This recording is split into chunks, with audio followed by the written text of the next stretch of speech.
جی اصل میں آج کل دنیا میں وگیں بنتی ہے نا، اس لیے وہ بال بھی خریدے جاتے ہیں اور بال بھی بیچے جاتے ہیں، حالانکہ یہ ناجائز، بلکہ ان بالوں کو دفن کر دینا چاہیے، کیونکہ انہی بالوں کی وجہ سے عورتوں پہ جادو ہو جاتے ہیں، سحر ہو جاتے ہیں۔ صحیح حدیث میں ہے کہ میرے آقا پہ رحمت دو عالم محبوب دو عالم پہ جب جادو ہوا، لبید ابن العاصم ایک یہودی تھا جس نے جادو کیا، تو اس جادو سے حضور صلی اللہ علیہ وسلم کے دینی معاملات میں تو کوئی اثر نہیں ہوا، یعنی نماز، عبادت، روزہ، تہجد، اشراق، اس میں تو کوئی فرق نہیں ہوا۔ البتہ ذاتی معاملات میں فرق پڑ گیا کہ آپ کو خیال ہی نہیں آتا تھا کہ میں نے کھانا کھانا ہے نہیں کھانا، آپ کو خیال ہی نہیں آتا تھا کہ میں نے بیویوں کے پاس جانا ہے کہ نہیں جانا، اور کبھی ارادہ بھی فرماتے تو بیویوں پہ قادر نہیں ہو سکتے تھے ان کے حقوق ادا کرنے کے لیے، یہ اثر تھا جب۔ تو ایک دن حضور صلی اللہ علیہ وسلم سو رہے تھے کہ دو انسان آئے، اصل میں وہ فرشتے تھے لیکن انسانوں کی شکل میں تھے۔ ایک حضور کے سرانے کھڑا ہوا، ایک پاؤں سے۔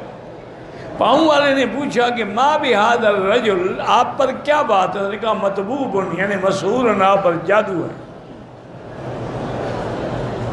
اس نے پھر پوچھا کہ من طبہ، کس نے جادو کیا؟ اس نے کہا لبید ابن العاصم نے۔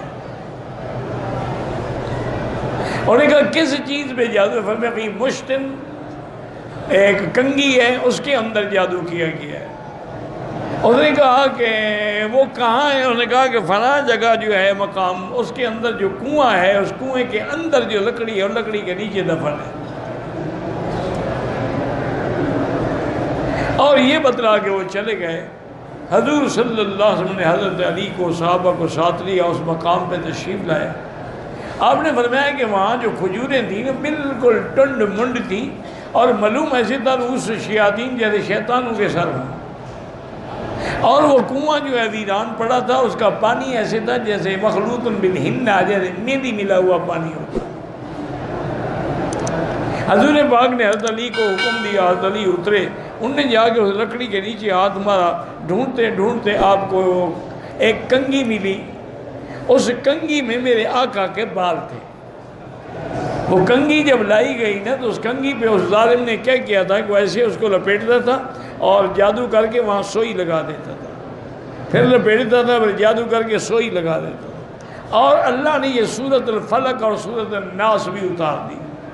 تو حضور یہ پڑھتے رہے اور اس کو کھولتے رہے، پڑھتے رہے، کھولتے رہے۔ تو صحابہ فرماتی ہیں کہ ہم نے دیکھا کہ جیسے جیسے وہ آپ کے بال مبارک کھل رہے ہیں اور سوئیاں نکل رہی ہیں، سن رہے ہیں رسول اللہ، حضور پاک سے گویا کہ وہ بوجھ جو تھا ٹل گیا اور آپ کا چہرہ چاند کی طرح روشن ہو گیا۔ حضور نے وہ کنگھی لی اور پھر اسی کنویں میں ڈال دی۔ واپس جب آئے تو بی بی عائشہ کو بتایا تو بی بی عائشہ نے کہا حضور لے آتے، ہم بھی تو دیکھتے کہ ظالموں نے کیسے ظلم کیا۔ فرمایا کیا بات کو شہرت دینے کی کیا ضرورت ہے؟ اللہ نے جب مجھے شفا دے دی تو اس کے بعد پھر کسی کو زیادہ اگر میں ظاہر کرتا، ہو سکتا ہے مدینے میں لڑائی ہو جاتی، ان کو قتل کر دیا جاتا جن نے جادو کیا۔ میں یہ نہیں چاہتا کہ مدینے پاک میں فساد۔ تو جادو ہوتا ہے اور زیادہ تر انہی بالوں میں ہوتا ہے۔ یہی ہے کہ یہ عورتیں غفلت کرتی ہیں، اپنے بال پھینک دیتی ہیں، یہی غفلت کرتی ہیں کہ حیض کی حالت میں ناپاک ہوتی ہیں، اور پھر یہ رات کو چھت پہ بیٹھی ہیں، انجوائے کر رہے ہیں، اسی وقت شیطان حملے کرتے ہیں۔ یہ اوقات ہوتے ہیں، اسی لیے حکم ہے کہ مغرب کے وقت بچوں کو باہر نہ بھیجو، چونکہ شیطان پھر رہے ہوتے ہیں، اور پھر وہ ایسا ہاتھ مارتے ہیں کہ پھر ساری زندگی ماں باپ روتے رہتے ہیں، کیونکہ جادو تو ہے۔ قرآن میں جب اس کا ذکر ہے کہ جادو ہے، قرآن میں جب ذکر ہے کہ جادوگروں نے موسیٰ علیہ السلام کا مقابلہ کیا، لیکن جادو کا علاج یہی ہے کہ آدمی حضور کی شریعت پہ عمل کرے اور سورۃ البقرہ اپنے گھروں میں تلاوت کرے، تو انشاءاللہ سب جادو شیطان بھاگ جائیں گے۔ کہتے ہیں کہ پیپسی، کوکا کولا، یہ کوئی ایسی بات نہیں ہے۔ یہ اصل میں مشکل یہ ہے کہ کچھ تو متقی ہوتے ہیں، پرہیزگار، ایک ہے تقوی، اس کا مطلب ہے یعنی عزیمت پہ عمل کرنا۔ بڑے بڑے ہم نے اللہ والے دیکھے ہیں الحمدللہ، جو روٹی اگر دعوت کی جاتی تو پتہ کرتے تھے کہ بھی روٹی پکانے والی عورت جو ہے نماز پڑھتی ہے، اور روٹی پکاتے وقت اس کو وضو تھا نہیں تھا تو وہ نہیں کھاتے۔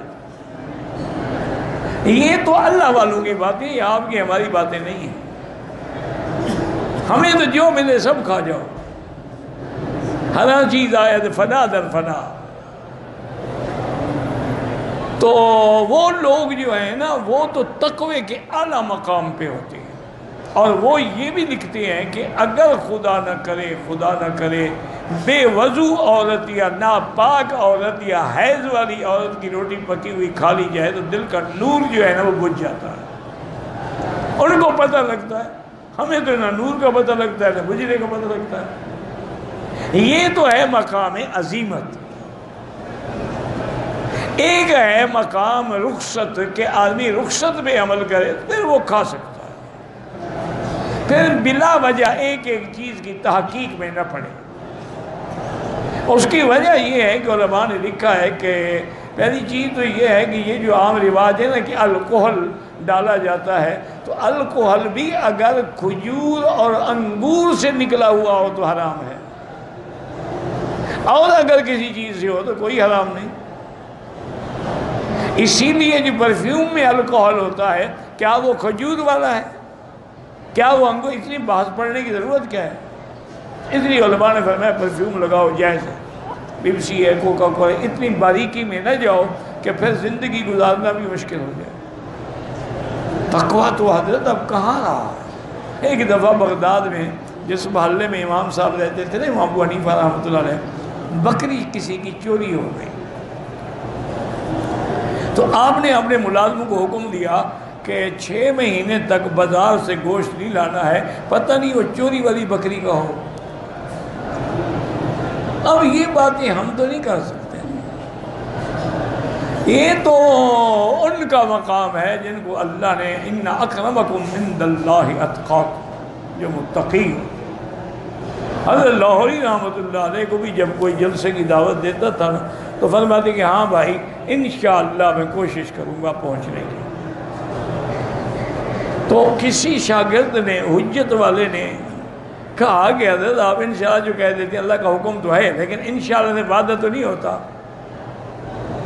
ایک آدمی کہا انشاءاللہ بیوی کو طلاق دوں گا، طلاق ہو جائے گی؟ انہوں نے کہا نہیں ہوگی۔